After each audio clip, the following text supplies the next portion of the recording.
For better or for worse, Ready Player One went through many changes when being adapted from a novel to a blockbuster film.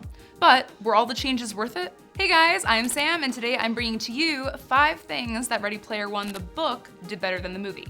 Yeah, you heard that right. Warning, this video will be loaded with spoilers, so if you haven't seen the movie yet, you can check out our spoiler-free video, 5 Reasons Ready Player One is a Great Movie. Also, make sure to watch our review and subscribe to GS Universe. We have a lot of great videos you won't want to miss. So I recently reread Ready Player One and saw the movie, and I'm gonna be totally honest, I wasn't really impressed. The book reads like a really cringy fan fiction. It's one part 80s pop culture garbage fire and one part really obscure video game references that nobody really cares about. I thought for sure that the movie was gonna be an improvement. It's Spielberg, how could it not? But after seeing it, I couldn't help but think that there were just things the book did better. Let's start with the setting. The movie begins in 2045 in a futuristic slum called the Stacks, located in Columbus, Ohio. It's supposed to be a dystopian society where economic hardship has led people to seek an escape, which is why they're all addicted to a virtual reality world built in the Oasis. There's nowhere left to go except the Oasis.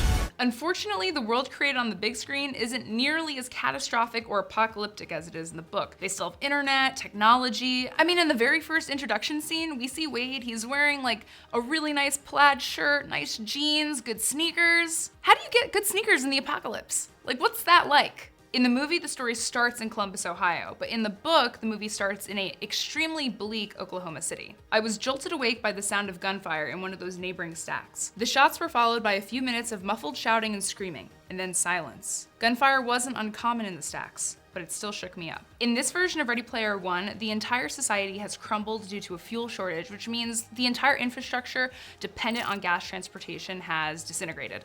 It means that people don't drive cars anymore. There's a food shortage, so people are hungry, and you can't leave the city that you're in. Given that we know fossil fuel is a limited resource, it makes this scenario of our future seem so much more possible, and it's a lot darker than what we get in the movie. The technology actually sort of makes sense. Upon first encounter in the movie, the virtual reality hardware seems believable enough, and most tech junkies can probably rationalize all the fancy features this new stuff comes with. But something I can't excuse and I will never understand is how they're walking around outside with VR headsets on. Like, how are they not running into each other and running into walls? Like, how are they fighting in virtual reality but not like beating each other up in the real world? These are really bizarre visualizations that we never have to deal with in the book, and honestly, Klein does a pretty good job at explaining the technology. Built into the inside of the suit was a web-like network of miniature actuators that made contact with my skin every few centimeters. These could be activated in small or large groups for the purpose of tactile simulation, to make my skin feel things that weren't really there. They could convincingly simulate the sensation of a tap on the shoulder, a kick to the shin, or a gunshot to the chest. While Klein's attention to detail in the book often drove me insane, this is one instance where it worked.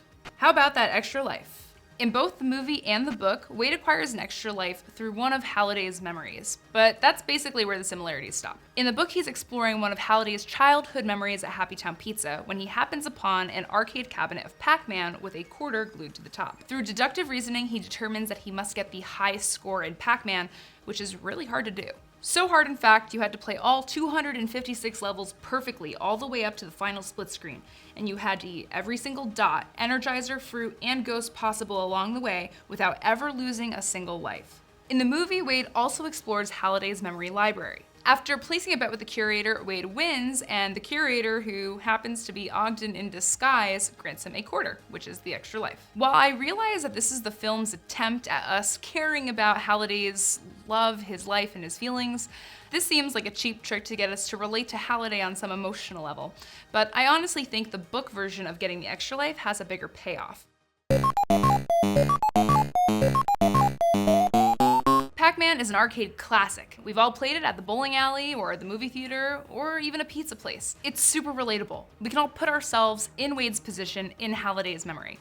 It's like next level nostalgia, and totally more than just a reference. The book has a better bad guy. In the film, Innovative Online Industries, or IOI, is a virtual reality equipment manufacturing corporation, so basically like Oculus Rift. And Nolan Sorrento is the CEO. It's unclear exactly what his motivation is for taking control of the Oasis, other than making the company more profitable by imposing ads on users. You mean to tell me that corporations are willing to kill people to serve pop-up ads? In the book, IOI is an internet service provider with the full intention of taking control over Oasis so they can control what people see and how they use the internet. Sound familiar? With consumer rights like net neutrality at stake and the growing demand of internet all over the world, this is basically the perfect villainous corporation for our time. And finally, the stakes are higher. Huge spoiler alert! In the book, people die. Dido is killed by IOI in cold blood. And they make it really clear that IOI is headhunting the High Five with the full intention of killing them and almost succeeding. In the book, it's literally a matter of life and death. But in the movie, the team in charge of tracking down the High Five are cartoonishly bad at their jobs. Seriously, in the movie, they feel like Scooby-Doo villains. I was never really afraid of the High Five dying. The movie also does a really bad job at describing just how dire the consequences are for the High Five. I mean, we know that if Wade loses, he's gonna be homeless, but we don't really get a sense of how bad that is. But in the book, it means handing over more wealth and more power to already really oppressive corporations. It means making poverty worse for people who are in it. It's dark, it's really sad, and it creates a sense of desperation completely missing from the movie. Losing Oasis means having to make it on the streets in a world so cruel, you might actually die. And those were 5 major things I felt the book did better than the movie. What did you guys think? Did you like the movie? Did you like the book? Let us know in the comments below. And make sure to hit that subscribe button, and we'll see you next time.